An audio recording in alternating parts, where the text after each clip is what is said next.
बोलो श्री कृष्ण भगवान की जय। श्री भागवत सार की जय। श्री भागवत सार में श्री भागवत सार में 831 मानव शरीर पाकर भी जो मनुष्य विषयों के पीछे लगा रहता है वह अमृत देकर बदले में विष लेता है। 832 मनुष्य बुढ़ा हो जाता है किंतु आशा तृष्णा बुद्धि नहीं होती। विषय भोगने से काम वासना शांत नहीं होता। बलिक अग्नि में घी की आहुति देने से जैसे आग उग्र बनती है उसी प्रकार भोगने से भोगा वासना अधिक अधिक बढ़ती हैं। भोगे नहीं जाते किंतु हमें भी भोगों से भोगे जा रहे हैं। तृष्णा जीव नहीं होती, हम भी जीर्ण हो रहे हैं। बच्चों, चाहे कितना भी बुढ़ापा आ जाए, कितना भी बुढ़ापा आ जाए, चाहे कि हम सभी का यही सिस्टम है, लेकिन अंदर की तृष्णा अंदर की होती है वो नहीं मरती। चाहे कितना बूढ़ा हो जाएगा, देख लेना बच्चों, जो जितना ज्यादा बूढ़ा होगा उसको उतना ही ज्यादा माया का, औलाद का, घर बार का मोह हो जाता है। ये मोह हमें नरक तक पहुंचा देती है। कहते हैं कि जब तीसरा जीवन का अध्याय आने लगे, हमारा तीसरा अवस्था, उसी टाइम गृहस्थी को छोड़ देना चाहिए। जैसे अब मेरा है, लेकिन मैं भी नहीं छोड़ सकती बच्चों, क्योंकि मेरी गुड़िया भी 18 साल की है। मैंने भी अभी अपने ऋण से नहीं मुक्त हुई हूँ। अब गुड़िया की जब शादी हो जाएगी फिर मैं ऋण से मुक्त हो जाऊंगी, क्योंकि यह ऋण बहुत बड़ा होता है, माँ के वास्ते, बाप के वास्ते। अब मेरे पति तो रहे नहीं, माँ बाप का फर्ज दोनों में मुझे ही निभाना पड़ेगा। तो कहते हैं कि तृष्णा अंदर की आत्मा की बढ़ती जाती है। इसको बच्चों चाहे जितना बढ़ा लो उतना ही बढ़ेगा। ये रबड़ के जैसे होती है। ये आत्मा का लालच, तृष्णा जिसको कहते हैं, लालच रबड़ के जैसे होती है। जितना खींचोगे उतना ही बढ़ता जाएगा, उतना ही बढ़ता जाएगा। इंसान कहता है कि मुझे लालच नहीं है। बच्चों, अगर आपको कुंडली बनानी है तो कछुआ के जैसे बनाओ, कछुआ के जैसे बनाओ। कछुआ बिल्कुल गोल मटोल हो जाता है, अपनी पूरी अंदर, पूरे मुख को अंदर समा लेता है। तो तिरसा को पूरा अगर हम अंदर आत्मा में समा लें, 2-4 दिन भी समाये तो बच्चों धीरे धीरे वो समाप्त हो जाएगा। सॉरी बच्चों, माफ करना, खांसी हो गई है। तो बच्चों कहते हैं कि शरीर में बुढ़ापा आने के बाद तृष्णा ज्यादा हो जाती है। औलाद की जिस टाइम शादी हो जाती है, उनको पोता पोती देखने का बहुत इच्छा होता है। पोता पोती देख लेंगे तो उनकी लालसा ये बढ़ जाएगी कि मैं इसकी शादी तक रुक जाऊं, इसकी शादी देख लूं। कोई कोई शादी भी देख लेता है तो उसको लालच हो जाती है कि मैं इसका बच्चा भी देख लूं। तो बच्चों, ये जो अंदर का तृषा है, जो आत्मा है, जो हम आत्मा को अपने खुद से बढ़ाते देते हैं रबड़ के जैसे, तो जितना खींचेंगे उतना बढ़ेगा, जितना कम करेंगे उतना। एक बेग कुछ भी चीज नहीं होता बच्चों। धीरे धीरे धीरे धीरे धीरे धीरे ही वो चीज सुधरती है। चाहे पुण्य लगा लो, चाहे पाप लगा लो। इंसान एक दफे पूरा पाप नहीं करता, धीरे धीरे पाप करता करता आंखें पाप करती है, मन करने लगता है, फिर इसके बाद शरीर करता है। तो बच्चों, वैसे ही आप पाप को हटाओ, वैसे ही अपने तृषा को हटाओ, तो समझ में आता है। कहते हैं कि बुजुर्ग हो जाते हैं, तृषा के पीछे भागते रहते हैं, तो उनकी दुर्गति हो जाती है, क्योंकि उनकी फिर दुर्गति हो जाती है। अगर हम सभी अगर ये सोचें कि अब भगवान के पास जाना है हमें, और हम भक्ति करें, तो 2 रोटी बहुत हैं। इस शरीर के वास्ते, चलाने के वास्ते, शरीर को तन ढकने के वास्ते 2 कपड़े और 2 रोटी बहुत हैं। लेकिन हम जो हैं वो मानते नहीं। हमारी तृष्णा कभी खत्म नहीं होती। तो इसमें स्पष्ट लिखा हुआ है, ये भागवत सार में बच्चों आप पढ़ना, ये 832 में 832, मनुष्य बूढ़ा हो जाता है किंतु आशा तृष्णा बूढ़ी नहीं होती। इंसान बूढ़ा हो जाएगा तो तृष्णा कभी नहीं बूढ़ी होती। अगर बच्चा किसी चीज का हट कर रहा है और बूढ़ा कर रहा है तो बात एक ही है, वो बात एक ही, हट की। तो ये आशा तृष्णा बूढ़ी नहीं होती। विषय भोगने से काम वासना शांत नहीं होगी। बलिक अग्नि में घी की आहुति देने से जैसे आग उग्र बनती है, उसी प्रकार भोगने से भोग वासना अधिक बढ़ती है। भोग नहीं जाते, किंतु हम भी भोगों से भोगे जा रहे हैं।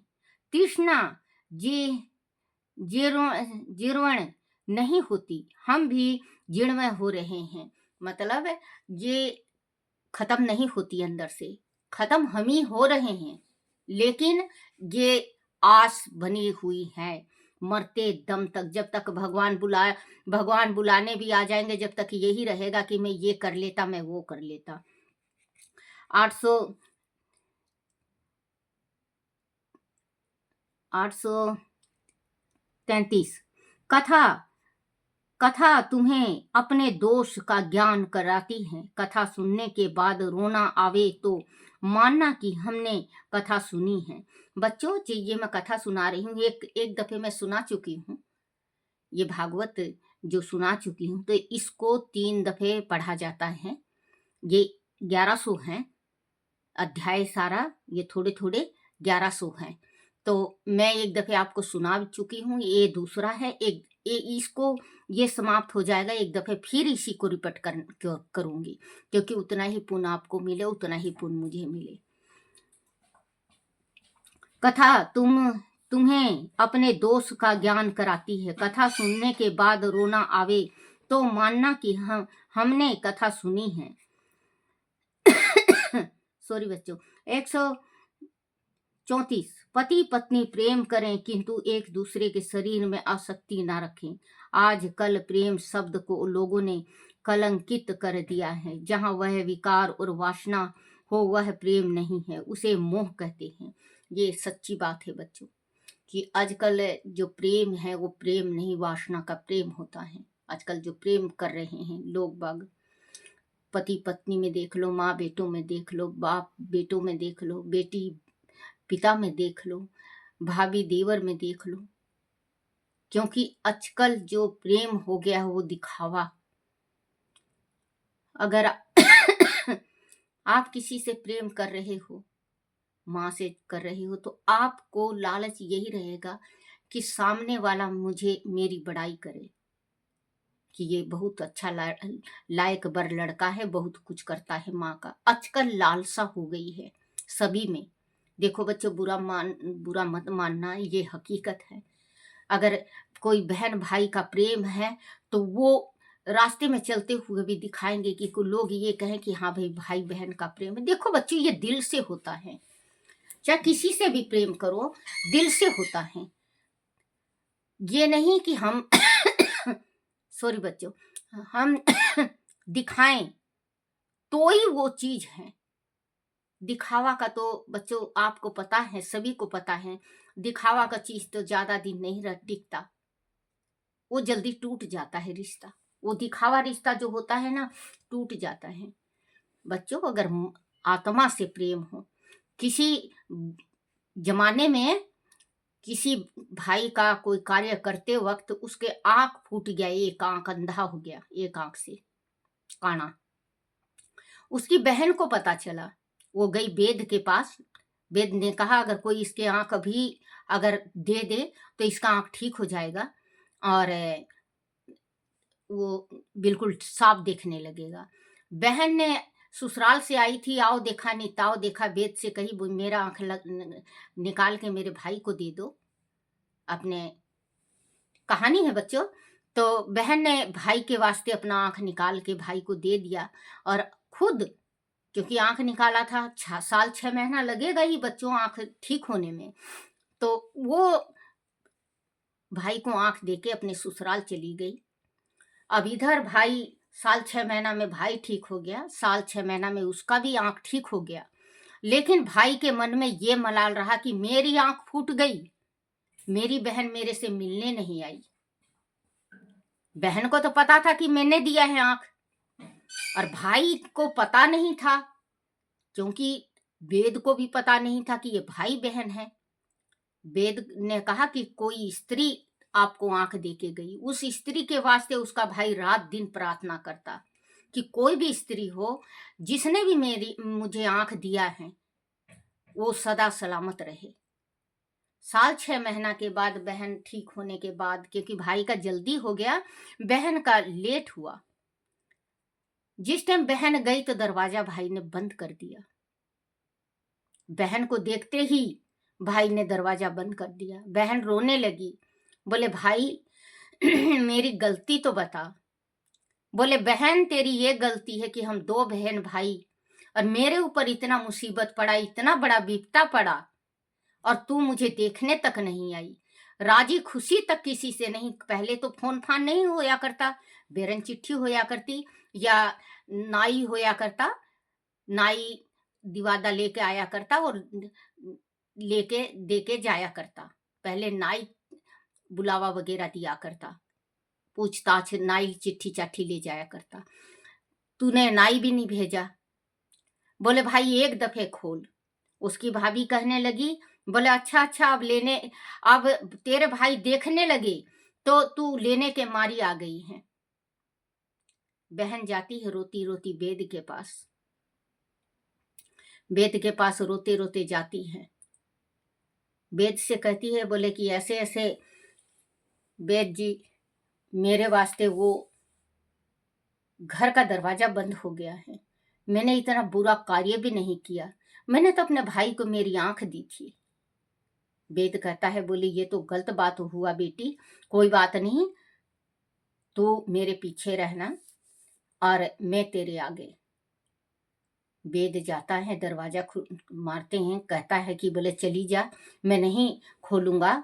भाभी बोलने लगती है तो वेद कहता है कि मैं वेद हूं, तू दरवाजा खोल।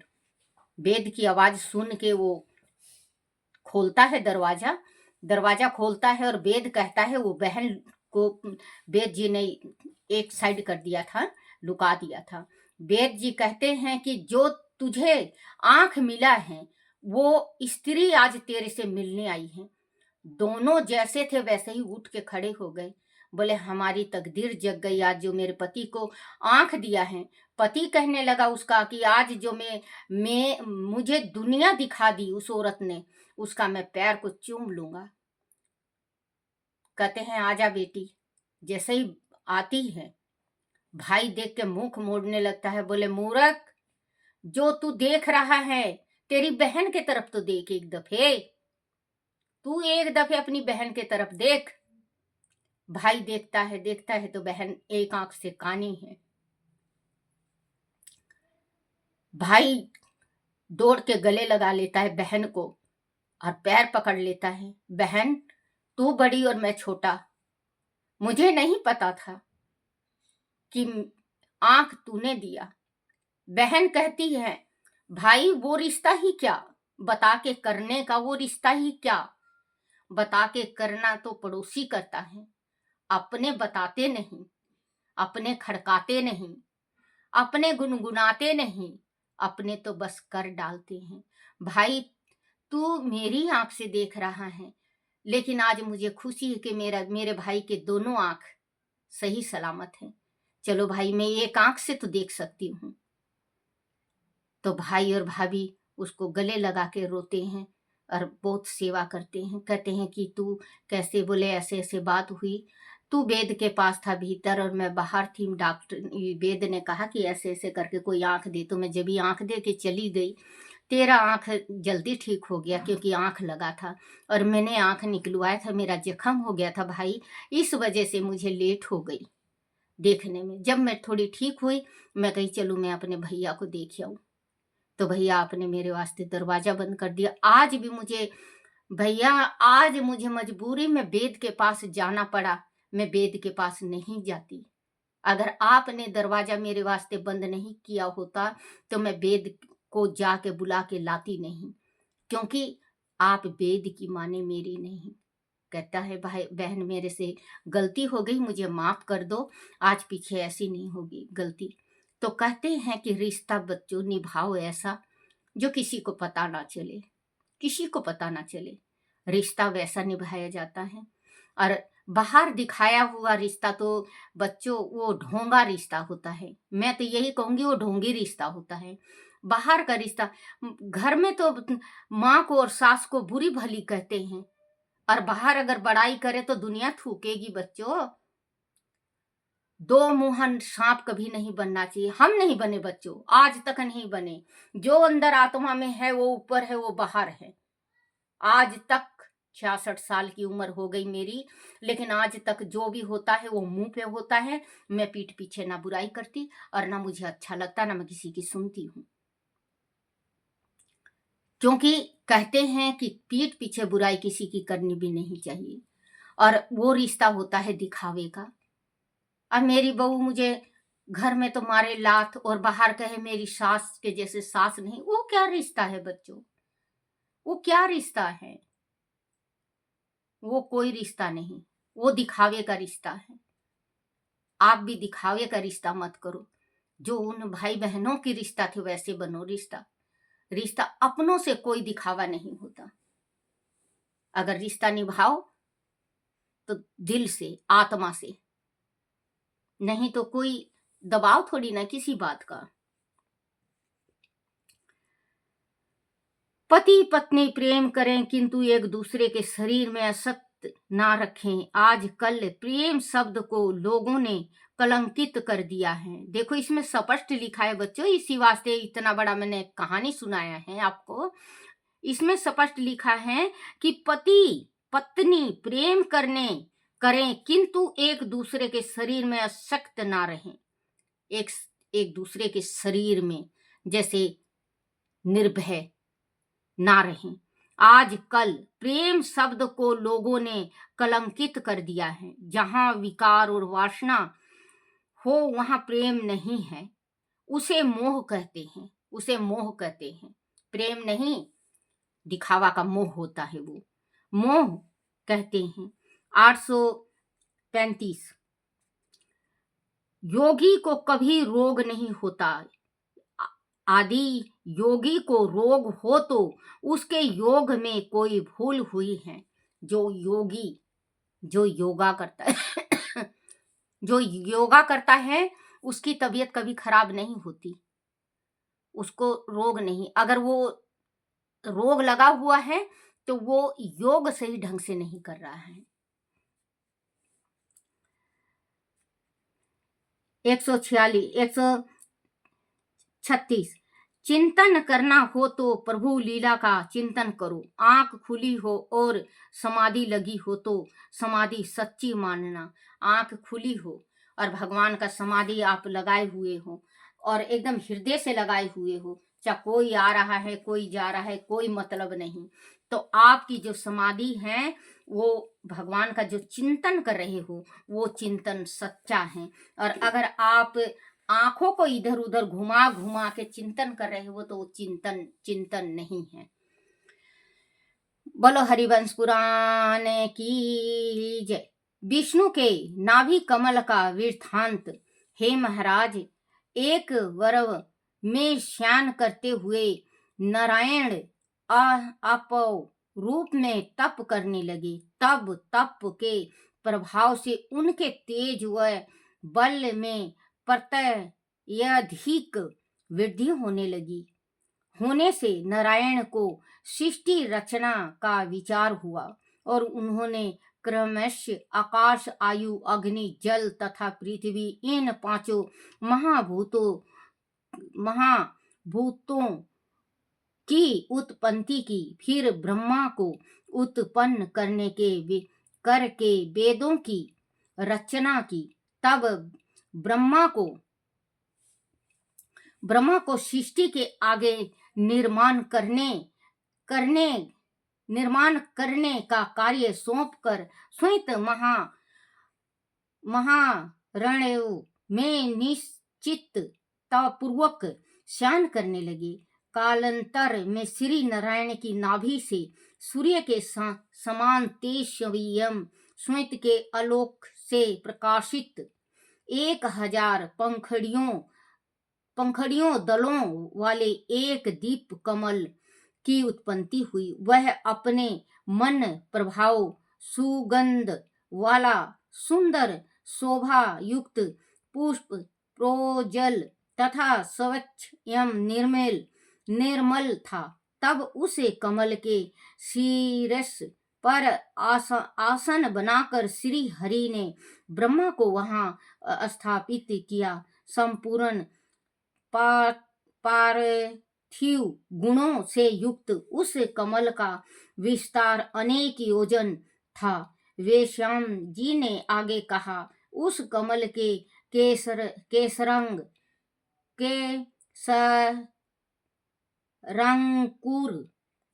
कणिकाएं हिमालय, सुमेरु, कैलाश, गंधमदन, विंध्य, उदय तथा अस्त आदि पर्वतों के रूप में थे, जो सदा सिद्धियों, महात्माओं, ऋषियों तथा मुनियों द्वारा सेवित रहते हैं। बोलो श्री कृष्ण भगवान की जय। श्री कृष्ण गोविंद हरे मुरारी, हे नाथ नारायण वासुदेवाय, हे नाथ नारायण वासुदेवाय, हे नाथ नारायण वासुदेवाय। बोलो श्री कृष्ण भगवान की जय। अपने अपने माता पिता की जय, अपने अपने गुरुदेव महाराज की जय।